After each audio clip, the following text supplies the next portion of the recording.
Dave Scott from the Mississippi Secretary of State's office joins me now. He's in the Business Regulation and Enforcement area. Dave, we're going to talk about pre-need funeral purchases. What is that to begin with, pre-need funeral purchase? A pre-need funeral purchase is any purchase of funeral or cemetery services and merchandise that occurs during the life of the intended owner.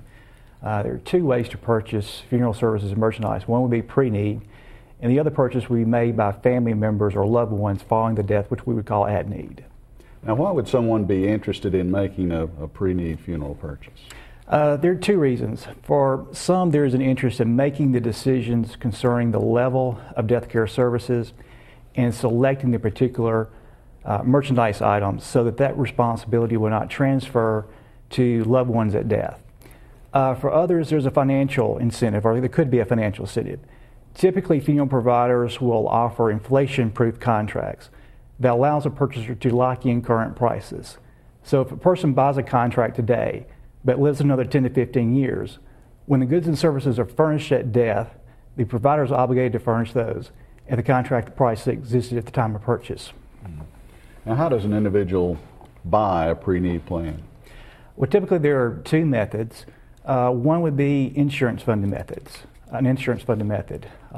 Someone is interested in doing a pre-need, they would visit with a funeral provider, and oftentimes there are one or two persons who are funeral directors working in the funeral home who are also insurance agents who sell insurance policies designed to cover the expenses of funeral goods and services at death. And it works like any insurance policy. As long as the current premium, as long as the premium remains current at the time of death, the insurance policy pays off the funeral contract to the funeral provider. If there's any excess coverage, the excess coverage goes to an alternate beneficiary or to that person's estate. The second method of funding a pre-need would be what we would call trust-funded pre-need. And trust-funded pre-need can be somewhat compared to purchasing a car. When you purchase a car, either you've saved up enough money for the purchase up front so that when you drive off the lot, you have the car paid for, or you make installment payments over a period of time. And that's the way it works with trust-funded pre-need. A person may buy a funeral service contract, selecting the goods and services that they desire, and enter into an agreement to make installment payments, typically 3 to 6 years. The thing to remember about trust-funded pre-need sales is that the funeral operator is only allowed to keep 15% of what the customer pays for current operations. In other words, 85% of what the customer pays for a trust-funded plan must be sent to a trustee who manages those funds on behalf of the funeral provider and on behalf of the consumer. The purpose of this is to ensure that when the death occurs and the funeral provider is obligated to provide the funeral services and merchandise that was agreed to in the contract, that the funds exist by taking away 85%, that those funds are safe and secure, and that they exist for the funeral provider to indeed provide those services to that person who purchased that contract.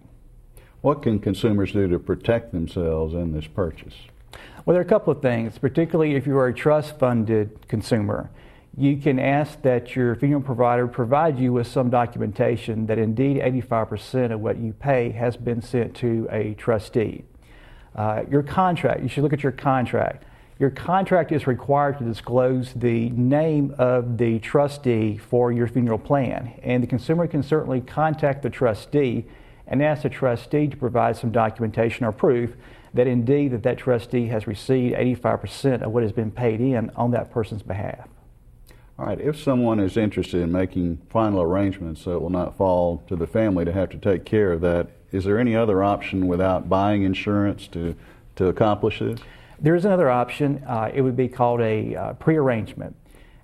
Someone would make an appointment with a funeral provider and make the various selections of funeral merchandise, in particular vault, casket, funeral director services, viewing room, embalming services, and so on, that they desire, and have those selections be known and placed on file with that funeral provider. The person should then tell their family that they have done this, and what they can do at that point is to set up a bank account, maybe a certificate of deposit or some other bank account, so that those funds are available to pay for those selections by the family upon death. And it's a good idea also to include the fact that if you make a pre-arrangement, it's a good idea to include that in your will as well, that you have indeed done that, so that your family members will certainly be aware of its existence.